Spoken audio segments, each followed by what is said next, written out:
time with Holly, that's me, and Ella, that's my little woodland friend. We want to read you a story today about Brilliant Bea. This is a beautiful book by Shana Rudolph and Mary Vukodovinovich, illustrated by Fiona Lee.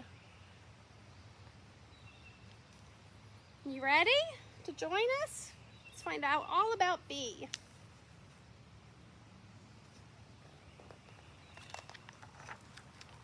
Brilliant Bea.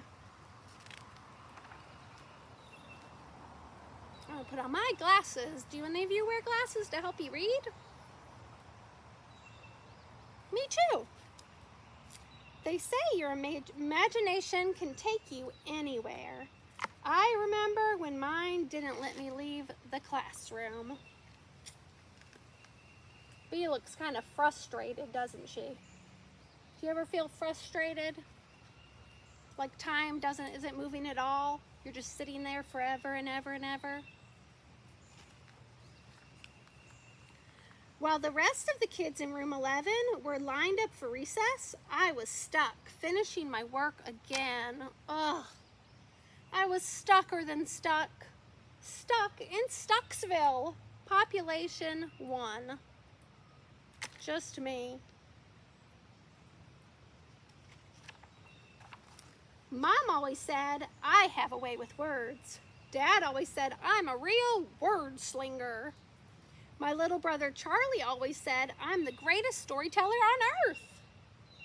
The thing is though, reading and writing are extra hard for me. Mom and Dad told me that's called dyslexia. It's like the words jump around the page and my eyes try to shoot laser beams to catch them. Pew, pew, pew, pew, pew, pew.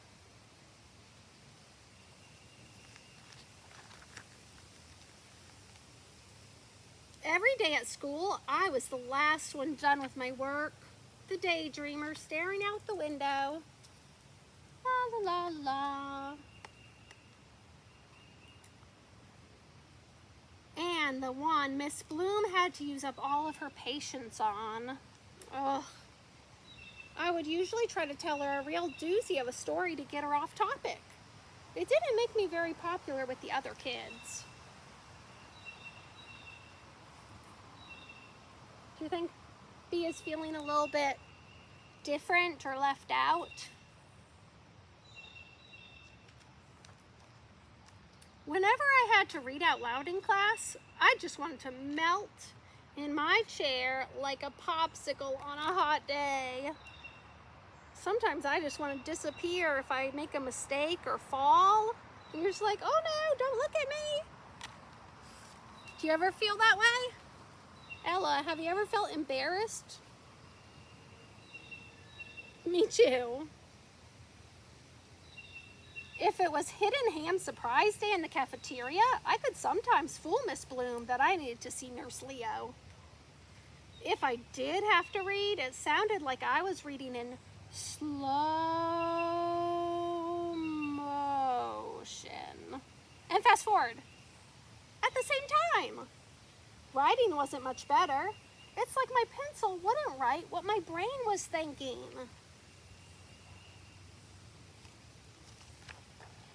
Beatrice, what's the hiccup? Can I read what you have so far? Miss Bloom asked.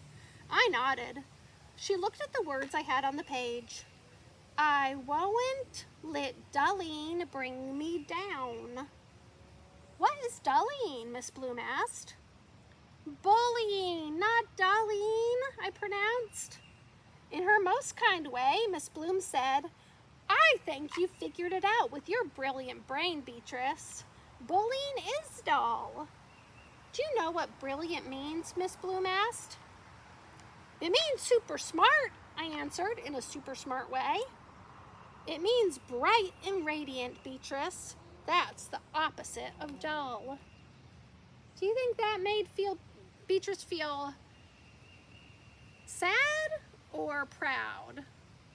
How do you feel when somebody says something really nice to you? Let's see how Beatrice feels about it. How do you think she's going to feel, Ella? I'm brilliant! She looks super happy and very very proud.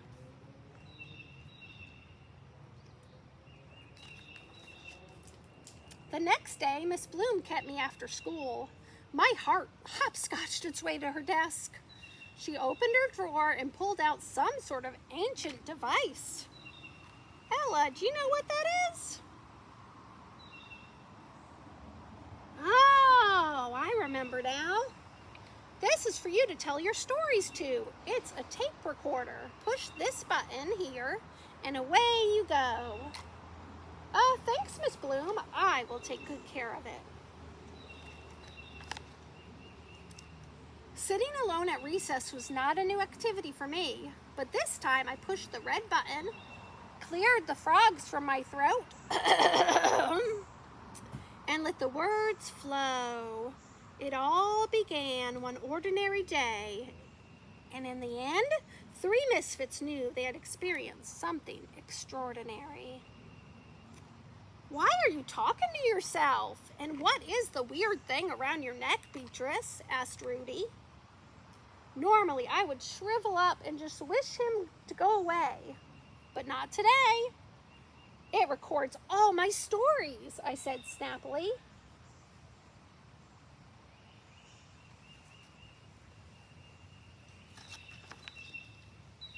So the small but mighty girl with the scarlet cape and the golden griffin went into the cave of enchantment, where they found the nightingale whose magic could restore her voice. Fa-la-la-la. I love to draw. Maybe I can make some pictures for your stories. I'd like that, I smiled back. You can call me Bea. That's what my friends call me. Have you ever gone up to somebody who was all alone and said hi? Or maybe somebody came up to you and said hi and it made you feel really good. That afternoon, Rudy helped me feel unstuck. After a little time, recess meant that me and my new friends gathered by the oak tree and sailed off on faraway adventures. Then the wizard pointed his staff at the girl, but the nightingale spread his wings over the girl to let the light shine down on her. The whole cave glowed as the girl's voice came back to her. It rose until its beauty shrunk the wizard to the size of a goosebump. Or just a game of Foursquare.